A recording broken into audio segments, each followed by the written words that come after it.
Welcome back once again, guys. We've covered England and Italy so far in our contenders discussions, and now it's time for Spain. A nation that was absolutely dominant from 2008 to 2012, but is clearly in a bit of a transitional period at the moment. I'm Adrian, by the way, and today we're lucky enough to have Alan Feely on to talk España. Alan is a freelance journalist based out of Seville that covers all things La Liga and Spanish football, and the man has a wealth of knowledge, so do be sure to give him a follow on Twitter, which I've linked to below. All right, let's get into it. Spain had a bit of a false start going into the 2018 World Cup with the Lopetegui situation and everything. Enrique comes back in 2019, and there seems to be quite the improvement. So how is he regarded in Spain now?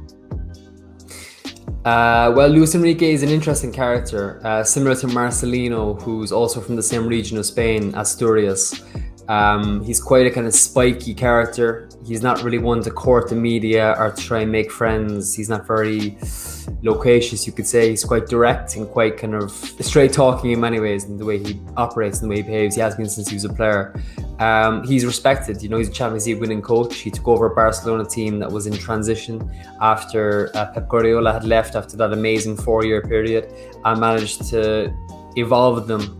I guess the hope in Spain was that he'd do similar with the Spanish team, because obviously they're coming out of an era where between 2008 and 2012 they won 2 European Championships and the World Cup, you know, playing a very distinct style. But football has changed since then, as I'm sure you know, Adrian. And I guess the whole point for him was that he was going to be able to evolve the Spanish team in a similar way that he's evolved the Barcelona team back in 2015.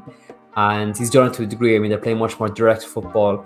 Scoring goals is still a problem. You know, they don't have a main kind of crack striker, you could say. But they're definitely showing signs of improvement since he took over after the Lopetegui debacle.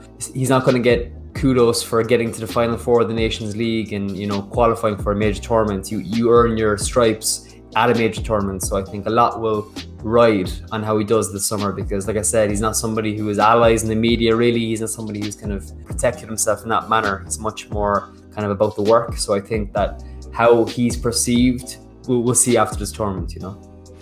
Yeah, and so I guess building off of that, sort of the spikiness of his character and how he's not out to make any friends, let's talk about the squad announcement, because it was quite divisive, partially down to the fact that, you know, he only took 24 players as opposed to the 26 he's allowed to, and then partially down to the fact that he didn't take any Real Madrid players. So what did Spanish supporters sort of make of that announcement? And I guess, did it change how he's viewed at all, or was it just par for the course?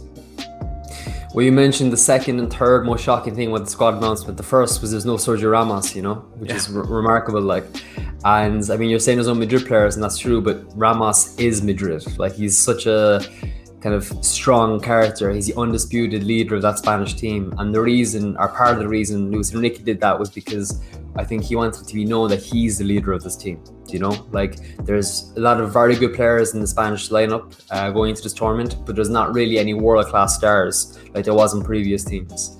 You know, I'm talking the elite of the elite, the guys, you know, Xavi, Iniesta, Gerard Piqué, Sergio Ramos. There's not really somebody like that in the team. There was a whole thing because Luis Enrique joined Barcelona from Real Madrid as a player on a free transfer. And he's always been kind of outspoken in how he speaks about Madrid. He's kind of considered to be anti-Madrid in many ways, and very, very pro-Barcelona, and very, very pro kind of the regions of Spain, you could say, outside of Madrid. So for that reason, there's always been a suspicion, you know, when he took the job, there was a suspicion that he'd be anti-Madrid, but in his first squad, there were 6 Madrid players. So he's not anti-Madrid, it's just there's no Spanish Madrid players who deserve to be in the squad. And I don't think any sane-minded commentator on Spanish football would argue against that. I mean, Dani Carvajal would be in the squad, but he's not fully fit. Marco Asensio is declined in the last couple of years. Ramos has barely kicked the football this year, specifically, you know. And I think a character like him, he's not going to be quiet on the bench, you know. If you take him, you have to play him. And that's why there was 24 players. And also, I just think, you know, there's definitely kind of, he's made the rod for his back now in terms of with that decision and that kind of, you know, finger up to the Real Madrid kind of section of Spanish media, which is a very strong section, a very large section. So yeah, they were not happy with it at all, especially the kind of more partisan elements of the media. But I think that there's an understanding that, you know, it's not sportingly unjust in many ways, if that makes sense.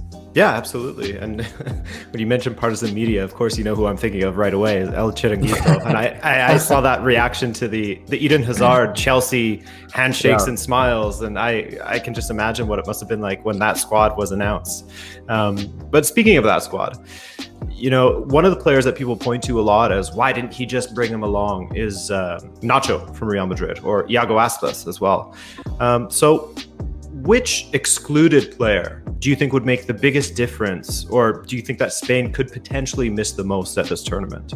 Yeah, Nacho is, to be fair, I should mention him. He could have possibly merited a place in the squad, definitely. But the thing is that they're actually quite well stocked for centre backs. I mean, they have Aymeric Laporte, Eric Garcia, Pau Torres, Inigo Martinez, though he's not with the squad because I don't think he's fully fit. And you also have Diego Llorente from Leeds United.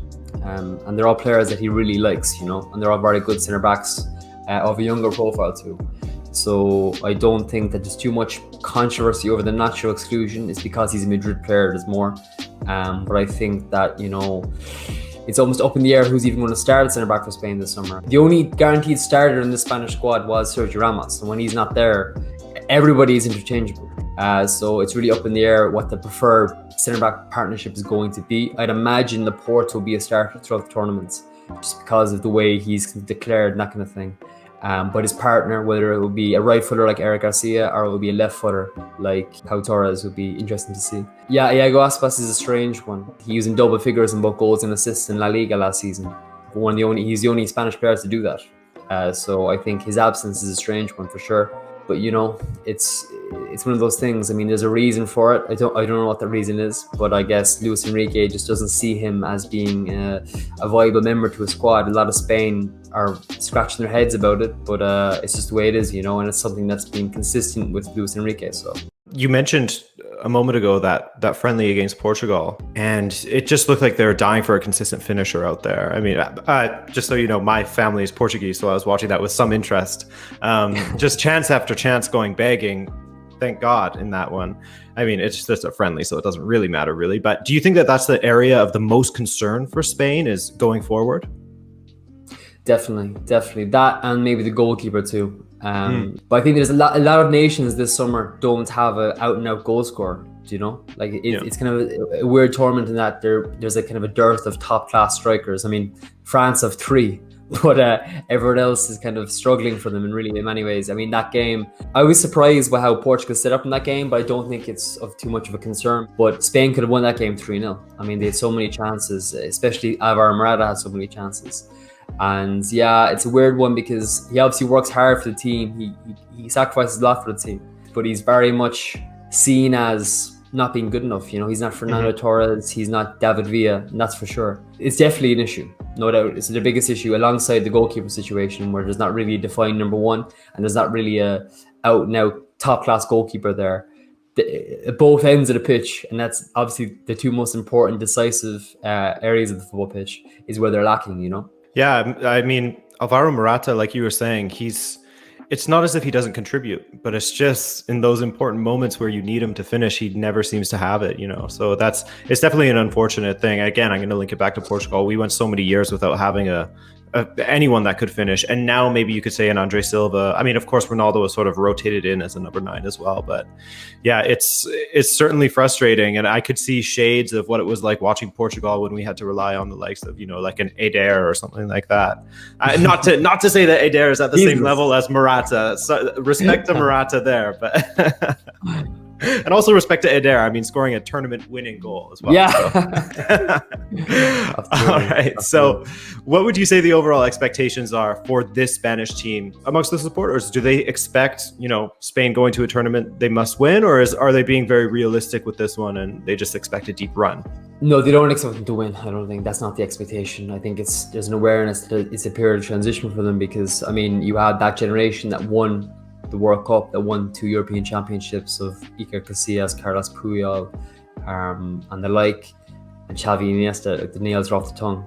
And then you had a period in the intervening years of, you know, David De Gea, Thiago Alcantara, you know, players of that ilk, and they didn't, for whatever reason, seize the mantle. And now you have another generation coming through of the likes of Ansu Fati and Pedri, most excitingly, who are just phenomenal talents. I mean, obviously Fati will miss the tournament this summer because he's injured. Pedri will be there, and while he looks a bit fatigued, I don't think he's in the same form he was in the midst of the season because Ronald Koeman played him so much. So it's kind of a weird clash of generations in many ways. I think that while the likes of Ramos are still in and around the setup, it's going to be a period of transition because he's such a colossal figure, and his absence makes headlines. But the expectation in Spain is that it's a summer of transition.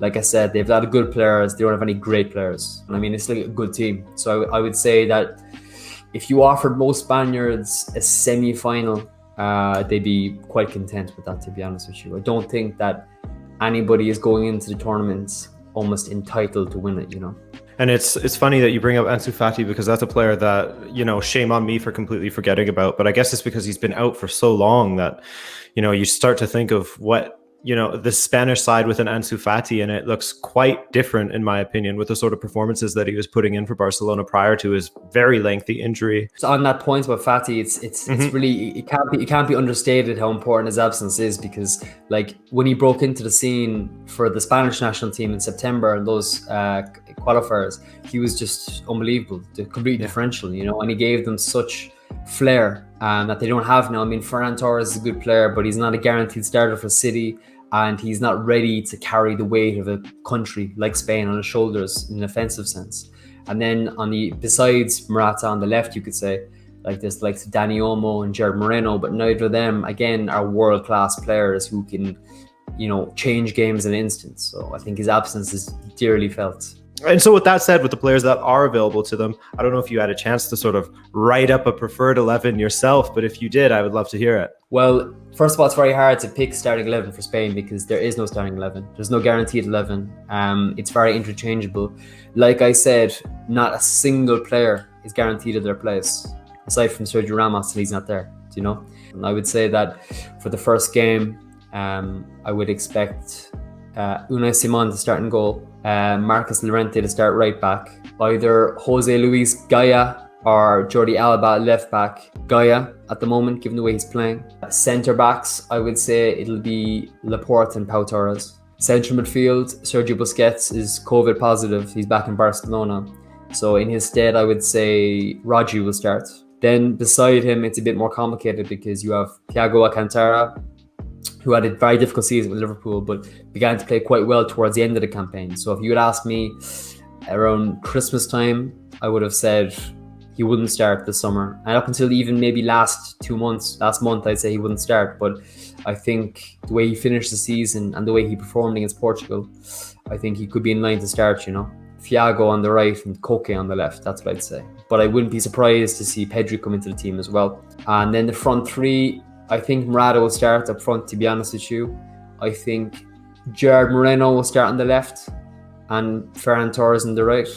But it also could be Dani Olmo on the left instead of Gerard Moreno. But I think Ferran Torres and Morata are more or less nailed on starters. So let's look towards the opening game and the games that will follow that. So what do you expect to happen with Spain in this group stage? Because it certainly isn't an easy draw for them, alongside Sweden, Poland, perhaps the most forgiving side in the group, if you will, is Slovakia. So how do you see it going for Spain?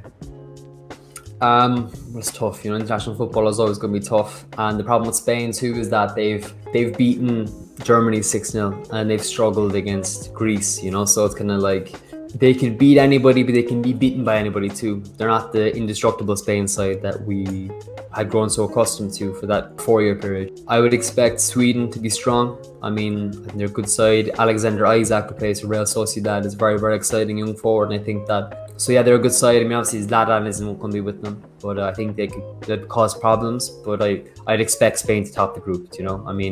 Yeah.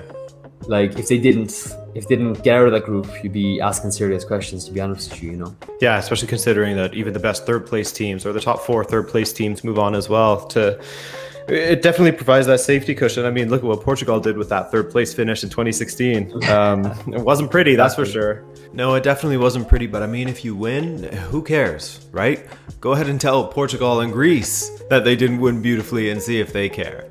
Anyways, guys, I hope you enjoyed that conversation with Alan. It was my first time speaking to him, but I have a feeling it won't be the last. He's a great guy. And if you enjoyed this video and want more from us at Rabona TV, then hit that subscribe button, drop a like to feed the hungry beast that is the algorithm, and thanks for watching. Have a good one.